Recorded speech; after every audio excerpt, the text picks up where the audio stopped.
Assalamualaikum warahmatullahi wabarakatuh. Alhamdulillah wassalatu wassalamu ala Rasulillah wa ala alihi wa sahbihi wa mawala. La haula wala quwata illa billah amma ba'd.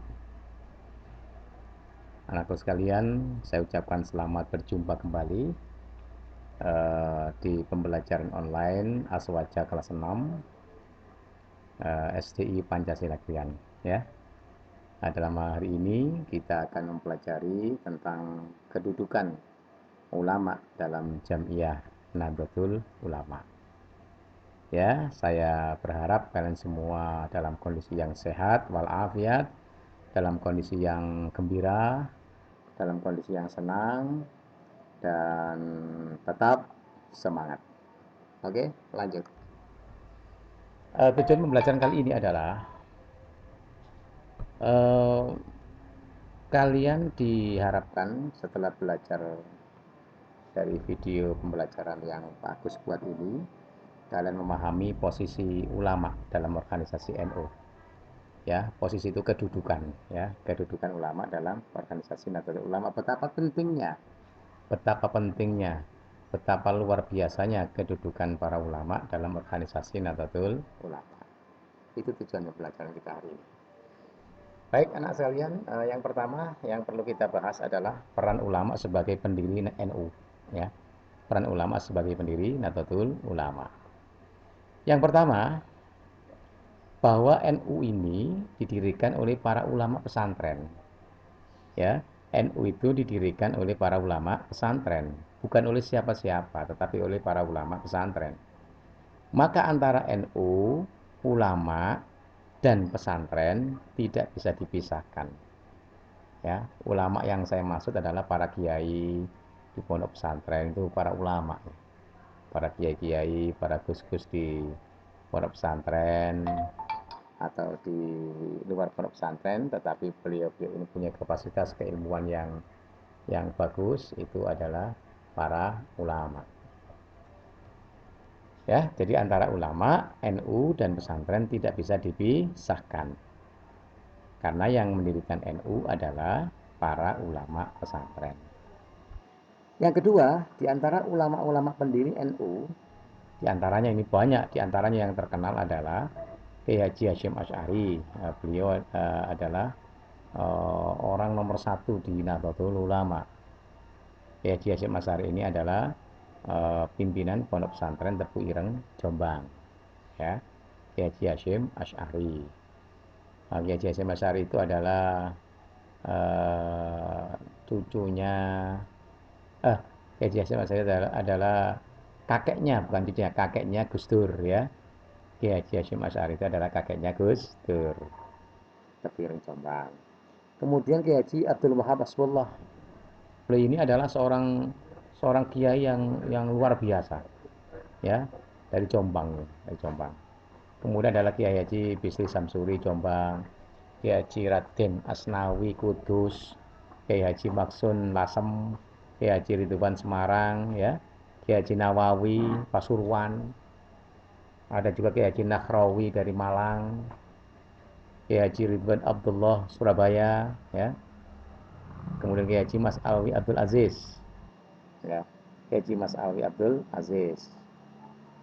Ini dari Surabaya. Kemudian Kiai Haji Abdullah Ubaid dari Surabaya, Kiai Haji Abdul Halim dari Cirebon. Nah ini Kiai Haji Abdul Halim ini salah satu keturunannya yang hebat itu namanya uh, apa namanya salah satu keturunannya mendirikan Pondok Pesantren Al Amanah, ya.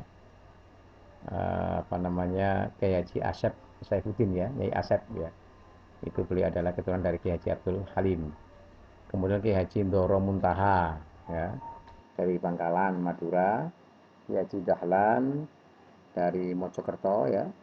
Kemudian Kiai Haji Abdullah Fakih dari Tuban. Nah, Kiai Haji Abdullah Fakih ini saya pernah diijazahi oleh beliau. Beliau punya seorang anak keturunan namanya Kiai Haji Ubaidillah Fakih. Ubaidillah Fakih. Nah, beliau ini kemudian memberikan ijazah kepada saya dan kawan-kawan yang lain. Itu sebuah ijazah namanya Sholawat Basyairul Khairat yang dipraktekkan di SMP Pancasila kalian ya. Kemudian Syekh Gonaim Al-Misri dari Mesir. Nah, inilah contoh-contoh atau di antara ulama-ulama pendiri NU yang terkenal ya ini ya. Lanjut anak sekalian, peran ulama sebagai pemimpin tertinggi NU. Peran ulama sebagai pemimpin tertinggi Nahdlatul Ulama. Yang pertama, bahwa NU itu adalah Jam'iyah Diniyah. Jam'iyah Diniyah itu artinya organisasi keagamaan. Bahwa NU itu adalah organisasi yang bergerak di bidang agama, di bidang keagamaan, dan NU selalu memperjuangkan bagaimana Islam itu berkembang dengan baik di masyarakat. Bahwa NU itu adalah organisasi keagamaan yang bertujuan memelihara, melestarikan, dan mengembangkan ajaran Islam Ahlussunnah wal Jamaah. Jadi gitu ya, salah satu atau mungkin satu-satunya organisasi di dunia ini yang konsisten, yang rutin, yang istiqomah, yang kuat komitmennya, yang kuat niatnya untuk memelihara, melestarikan dan mengembangkan ajaran Islam Ahlussunnah wal Jamaah ya NU. Ya itu ya. Maka para ulama di posisi paling penting karena keilmuan agamanya yang bisa mengembangkan, yang bisa memelihara, melestarikan ajaran Islam Ahlussunnah wal Jamaah dengan berbagai macam ilmunya, berbagai macam kitab-kitabnya yang luar biasa itu adalah ulama, para ulama, para kiai. Ya, para ulama, para kiai. Ya, ini pentingnya NU sebagai Jam'iyah Diniyah atau organisasi keagamaan. Kemudian yang kedua, NU sebagai Jam'iyah Ijtimaiyah itu adalah organisasi kemasyarakatan. Dari NU itu bukan hanya organisasi keagamaan tapi juga organisasi kemasyarakatan. Nah, bagaimana peran ulama di organisasi kemasyarakatan ini? Ini perlu kita ketahui bahwa ulama, kiai itu adalah orang-orang yang sangat dihormati oleh masyarakat, sangat disegani oleh masyarakat, ya, sangat dihormati, disegani oleh masyarakat. Maka para ulama itu menjadi pelindung, pengayom, tempat masyarakat mencari jawaban dari permasalahan hidup mereka. Kalau mereka mempunyai masalah-masalah kehidupan di masyarakat, baik itu masalah ekonomi, masalah kerukunan kemasyarakatan, atau masalah-masalah pendidikan dan sebagainya, itu tempat bertanyanya kepada para ulama. Karena ulama itu selalu bisa mencari jawaban dari permasalahan-permasalahan hidup yang dialami oleh masyarakat. Nah, ini jadi peran ulama sangat-sangat besar. Nek ono opo-opo mesti melayani takoni nang para kiai, para ulama. Nah, ini peran besar para ulama ini nggak bisa dianggap enteng ya, dan sekalian. Nah, seperti itu. Lanjut teman sekalian, sebuah contoh besar ya peran ulama. Yang pertama, pada masa sebelum kemerdekaan, para ulama itu selalu berjuang tanpa henti melawan penjajah. Ini perlu kamu ketahui. Ulama selalu memimpin, kemudian menjadi pelopor peperangan-peperangan mempertahankan atau merebut kemerdekaan. Ya, para ulama itu selalu terdepan. Sehingga orang yang paling dimusuhi oleh penjajah adalah ulama. Ini yang pertama. Yang kedua, di awal kemerdekaan para ulama selalu menjadi pelopor mempertahankan kemerdekaan dari rongrongan penjajah dan siapapun yang ingin mengacaukan kemerdekaan. Perang 10 November ya, tahun 45 setelah kemerdekaan dapat berapa itu? September, Oktober, November, 3 bulan. 3 bulan setelah Indonesia merdeka, penjajah Belanda dan sekutunya, termasuk Inggris dan sekutunya, ini berusaha menguasai Surabaya. Dan para ulama kemudian mengajak seluruh masyarakat di Jawa Timur, terutama di sekitar Surabaya, untuk kemudian berjuang mempertahankan kemerdekaan. Mereka langsung berperang dipimpin para ulama melawan penjajah Inggris, Belanda, dan kawan-kawannya. Tanpa ulama nggak ada peperangan. Ini contohnya, contoh besar. Kemudian di masa Orde Lama yang dipimpin oleh Bung Karno, para ulama menjadi pelopor mempertahankan Pancasila dan NKRI dari kelompok yang anti Pancasila. Seperti itu, anak sekalian ya. Jadi kita lihat bagaimana para ulama melawan partai komunis, orang-orang komunis yang ingin menjadikan negara ini menjadi negara komunis, negara yang tidak bertuhan, negara yang akan menghancurkan agama. Mereka ingin merubah Pancasila menjadi negara komunis yang tidak bertuhan, yang anti agama, yang tidak mau beragama.